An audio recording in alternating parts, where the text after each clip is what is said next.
Esses bichos que vocês estão vendo na tela têm o maior cérebro da natureza. Esses mamíferos aquáticos que respiram água, vocês estão vendo um filhotinho ali embaixo, tem o cérebro maior, inclusive, do que a baleia azul, que é o maior animal que já viveu no planeta. Então é de se esperar que um bicho com um cérebro tão grande tenha comportamentos que sejam bastante diversos e interessantes. O que a gente vai discutir hoje é vida em grupo nesse grupo de animais conhecidos como cachalotes. Uma coisa importante da gente dizer é que cachalotes são mamíferos marinhos que têm dentes. Então eles fazem parte de um grupo de mamíferos marinhos conhecidos como odontocetes. E como outros odontocetes, esses animais têm uma estrutura social bastante complexa e interessante. Tem vários trabalhos, por exemplo, com outros odontocetes, que são as orcas, que mostram que as orcas são organizadas em grupos matriarcais. E que esses grupos matriarcais são geneticamente relacionados. Então que todo mundo que está ali, naquele grupinho matriarcal de orca, faz parte da mesma família. Todo mundo é meio que primo e todo mundo fala a mesma língua. Então você começa a ter padrões de comunicação que são exclusivos daquele grupo. Tem alguns trabalhos com orcas, inclusive, que mostram que as orcas têm nomes e que cada uma tem um assovio, tem aquele cantinho, e eles falam baleiês mesmo e eles vão se comunicar. Então as orcas se comunicam e, inclusive, tem alguns dialetos próprios. A partir do momento que a gente começa a entender que mamíferos marinhos como esses podem ter uma comunicação complexa, a gente começa a se preocupar ou a tentar entender como essa comunicação influencia no comportamento desses animais. Os cachalotes, por outro lado, eu falei um pouquinho de orca, mas os cachalotes, por outro lado, são animais menos estudados do que as orcas, mas que parecem ter uma estrutura social complexa também. Em alguns casos, uma estrutura social mais complexa do que outros mamíferos marinhos. Então, o que os pesquisadores começaram a tentar entender é como esses grupos de cachalotes se formam, qual o tamanho desses grupos e o que a gente pode esperar desse comportamento social. Esses estudos começam mais ou menos na década de 80, entre a década de 80 e a década de 90 e se estendem até hoje. Então a primeira coisa que a gente tem que falar de estrutura social de cachalote é que nesse grupo acontece o distanciamento reprodutivo, o maior distanciamento reprodutivo já visto em qualquer grupo de animais. Por quê? Porque os machos, eles abandonam o bando. Eles vão viver no Polo Norte. Eles se separam dos bandos. Então os bandos eles vão ter adolescentes, vão ter filhotes e vão ter mais fêmeas compondo essa estrutura social.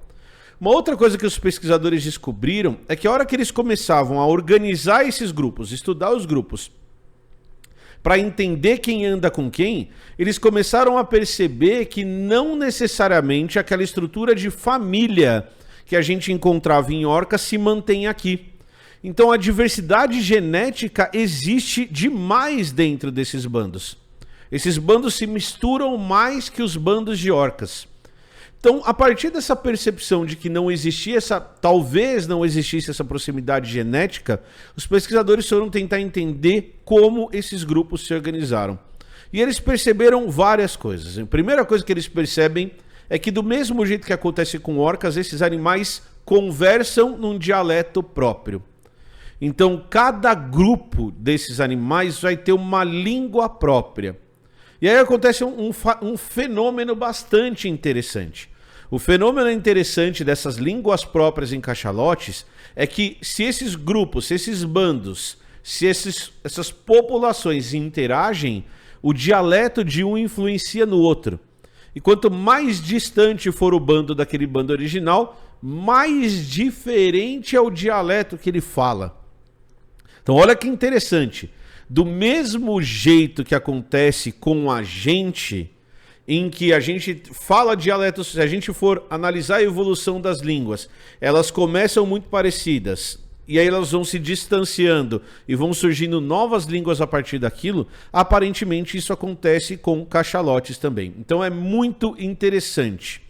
A Marília perguntou, então são línguas e não sotaques? elas são sotaques até virarem línguas. Então é uma coisa parecida com o que aconteceu com a gente. Então se você pegar, por exemplo, grupos humanos próximos, se você estudar a origem das diferentes línguas, grupos humanos próximos vão falando dialeto, dialeto, dialeto, dialeto, ou seja, você consegue seguir uma linha que é uniforme, a pessoa que está do lado fala parecido com você, mas quanto mais distante você vai indo, mais diferente isso vai ficando, até uma hora que se eu pegar essa ponta e essa ponta que as pessoas não se entendem.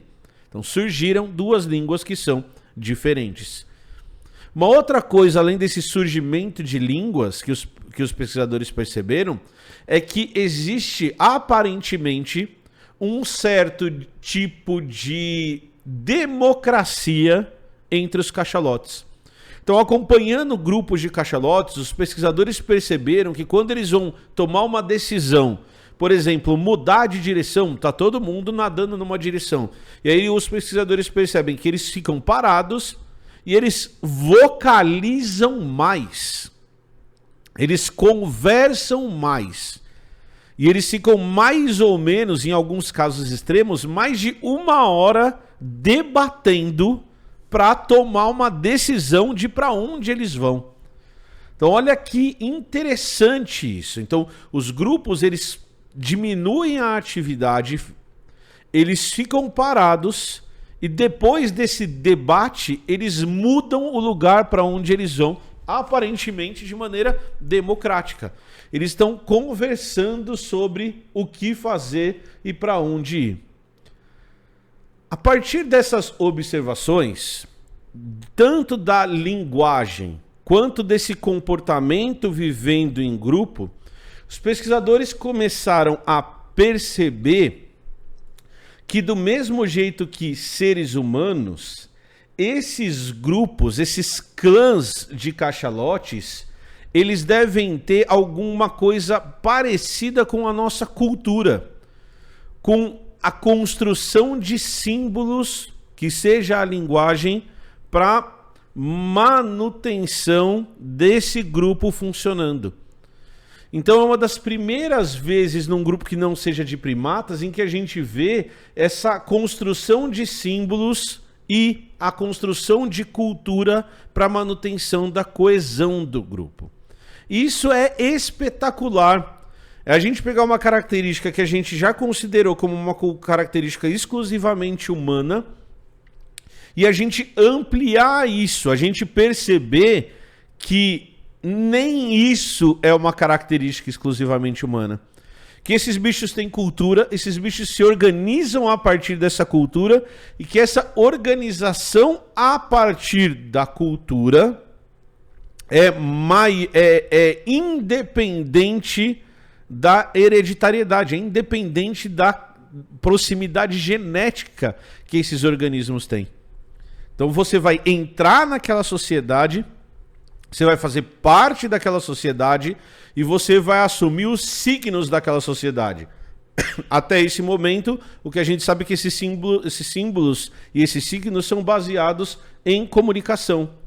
Então o fato de você se comunicar igual o amiguinho que está do lado, o fato de você ficar perto desse amiguinho que está do lado, ele mostra isso. Depois desse primeiro artigo, no dia 10 de janeiro de 2024, foi publicado um outro artigo que vai falar sobre a formação de clãs e a comparação com sociedades humanas.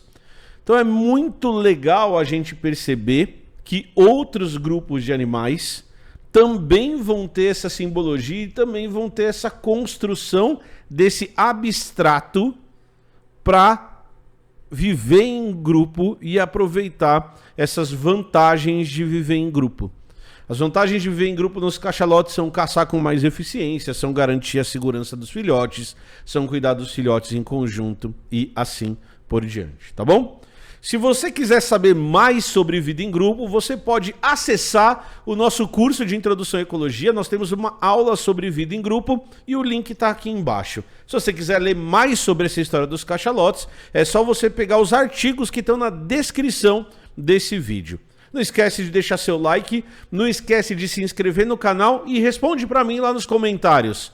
Que outro animal que você acha que tem estruturas sociais como essa? Era isso que eu tinha para falar hoje. Até a próxima. Tchau.